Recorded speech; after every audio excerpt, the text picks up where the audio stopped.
Querido maestro, doctor, muchas gracias por estar aquí con nosotros. Muchas gracias a ustedes por invitarme. Quiero empezar por decirle que estupenda portada de este libro que tengo entendido usted fotografió.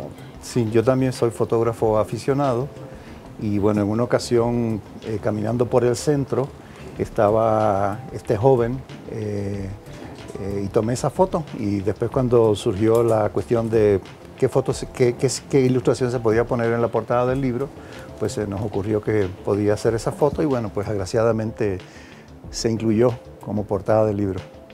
Qué mejor que esta portada que se ve estupenda. Maestro San Miguel, ¿por qué este libro de Muchos Méxicos? ¿Qué lo inspiró a escribir sobre la sociedad y la cultura de los mexicanos visto desde una óptica tan distinta en cuestión de ser, de estar, de modalidades de educación, como son los Estados Unidos? Bueno, la historia de este libro es un poco larga, voy a hacerla de forma comprimida para que tengan una idea de por qué surgió este libro. Yo hice mi doctorado en una universidad de Estados Unidos, en la Columbia University, en la ciudad de Nueva York. Y bueno, después me fui a trabajar a la Universidad de Puerto Rico, donde trabajé 30 años. Y hace mucho tiempo, muchos más años de lo que yo quisiera reconocer, un muy queridísimo compañero que además fue mi profesor y que lamentablemente falleció la semana pasada, Fernando Picó, me invitó a almorzar y me planteó que bueno, había sido invitado por la Universidad de Michigan a dar un cursillo de 2 semanas, pero que pues tenía cierta reticencia en aceptar porque pues no quería dejar sus cursos sin atender. Y él tenía un curso de posgrado de historiografía y entonces yo me ofrecí a cubrir ese curso de historiografía durante esas 2 semanas. Y le dije, bueno, que yo de los temas que él tocaba en el curso, pues no me sentía preparado, pero que sí podía hablar de historiografía latinoamericana, porque era lo que yo había estudiado. Y bueno, cuando me puse a prepararme para dar ese curso durante 2 semanas, me percaté que la mayor parte de las obras y de los historiadores que yo podía mencionar como parte de la historiografía latinoamericana eran realmente extranjeros, la mayor parte de ellos estadounidenses, ¿no? Exacto. Y bueno, primero eso me chocó. Extraño, claro. Después dije, bueno, está bien, es congruente con mi educación, con la educación que yo había recibido. El caso es que a partir de ese momento surgió esta inquietud de, en primer lugar, la importancia que ha tenido las obras escritas por autores, por académicos, por investigadores, sobre todo por historiadores extranjeros y sobre todo estadounidenses. Por grandes plumas. Exacto, y bueno, voy a mencionar un caso emblemático, ¿verdad? Hay una obra clásica escrita por un historiador norteamericano que fue profesor de la Universidad de Harvard por mucho tiempo, se jubiló hace unos pocos años, John Womack. Es una obra maravillosa que se llama Zapata y la Revolución Mexicana, que no solamente fue publicada en inglés, sino que ha tenido una gran cantidad de ediciones en español. Siglo XXI la publicó en español, la SEP la publicó en español, y es una obra que definitivamente ha marcado las maneras, incluso que los mismos mexicanos conciben la Revolución Mexicana. Y nosotros desconocemos mucho de esa personalidad, de ese gran personaje de la historia como era Zapata, ¿no? Entonces, exacto. Entonces, bueno, pues yo comencé primero la idea era escribir un libro más abarcador que tratara sobre América Latina, pero me percaté de que era un proyecto demasiado ambicioso. Y entonces ahí poco a poco fui acotando hasta pues aterrizar en México, ¿verdad? No, maravilloso. ¿Y qué vamos a...? Lo dividió en 3 partes. Digamos 2, pero en realidad son 3 partes. Bueno, el libro tiene 2 secciones. Tiene una introducción donde pues hago los planteamientos generales de los propósitos de la investigación, un poco del origen, cuáles son los fundamentos, digamos, conceptuales, teóricos de la investigación. Planteo también, bueno, no puedo abarcar toda la literatura histórica que se ha escrito en Estados Unidos sobre México, es virtualmente imposible. Tendría que ser muchos. Tendría que ser una enciclopedia. Méxicos. Exacto, sería una enciclopedia.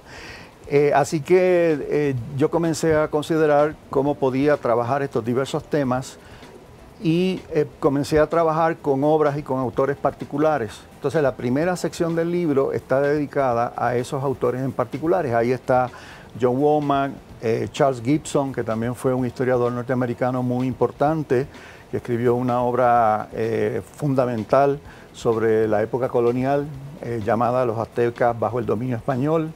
Y entonces en la segunda parte del libro me dedico más bien a analizar una serie de conceptos, de lo que yo llamo palabras claves, que yo entiendo que han sido fundamentales en la organización de las obras históricas, no solamente sobre México, sino sobre América Latina y sobre muchos lugares, que son la idea de la identidad racial o étnica, la idea de la clase social y, por supuesto, el tema de la nación, porque el tema de la nación ha sido realmente el gran tema de los estudios históricos de la época moderna.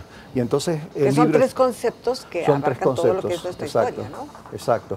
Hay otros más que se podrían incluir. Pero estos pues, son los principales, son los yo básicos. pienso que son los que más han incidido. Y bueno, también como señalo en el libro, este libro es una especie de reflexión sobre mi propia formación como historiador. Entonces, al decidir trabajar en torno a estos tres conceptos, lo hice también porque fueron nociones o categorías analíticas que fueron fundamentales en mi propia labor de investigación como historiador. La idea de la raza, la idea de la etnicidad, por supuesto, la idea de la clase social y pues la idea de la nación. Y así en ese sentido es que pues, el libro está dividido en estas dos secciones. Yo tengo una curiosidad ahorita que acaba de mencionar la clase social, porque yo no sé bien a bien si México tiene clase media, o tenemos una clase media alta, o solamente tenemos la alta y la baja. ¿Qué somos? ¿Qué clase tenemos aquí en México? A propósito de este término que usó. Sí. Perdón, no sé si me salió un poco del tema del libro, pero creo que está contenido aquí, ¿no? Sí. Bueno, los conceptos que se usan en cualquier tipo de análisis social, histórico, antropológico, son categorías que los mismos investigadores definen. El concepto de clase media es un concepto que ha sido muy debatido en las ciencias sociales, sobre todo en el campo de la sociología, porque es un concepto demasiado impreciso. Así es. Entonces, si usted se fija, pues clase media puede ser casi cualquier cosa, ¿no? Exacto. Entonces es un término que, bueno, puede tener su utilidad en determinados contextos, pero para ser muy riguroso yo diría que no es de mucha utilidad a la hora de hacer análisis concretos y precisos, ¿no? Yo en el libro analizo más bien, o me centro más bien en la noción de la clase trabajadora y del campesinado, ¿no? Que son los más. Sí, y además son sectores sociales, por llamarlo de alguna forma, que han ocupado mucho la labor de los académicos extranjeros que han escrito sobre México. Por ejemplo, el libro de John Womack, que yo mencionaba hace un momento, pues el centro es un movimiento campesino durante la Revolución. Y si uno analiza sobre todo la producción académica que se hace en Estados Unidos a partir de la década de 1960, uno se puede percatar sin hacer un gran esfuerzo que hay una gran cantidad de obras que giran en torno a la historia del campesinado y de los trabajadores asalariados. Y por eso fue que yo pues, me concentré en estos dos sectores sociales. Este libro está escrito por grandes plumas, ya lo dijimos, por grandes historiadores. ¿Es un libro para historiadores o es un libro para qué público? ¿Para quién está dirigido? Bueno, yo creo que está dirigido a un público, digamos, culto, pero yo siempre, yo he escrito diferentes tipos de cosas. Yo he escrito libros de texto para estudiantes de escuela primaria. Ah, qué bien. ¿Sobre qué temas también? Sobre temas de historia. De historia de Puerto Rico, de historia de Estados Unidos, de historia de América Latina. Y entonces, pues, creo que cuando escribo siempre soy, o trato de ser muy consciente al público al que me estoy dirigiendo. Este libro, pues, evidentemente está dirigido fundamentalmente a un público culto pero pues por otro lado siempre tengo en mente, bueno, yo di clases en diferentes niveles, incluso en escuela secundaria, por cerca de 40 años o más. Entonces siempre tengo presente pues los estudiantes. Claro. ¿No?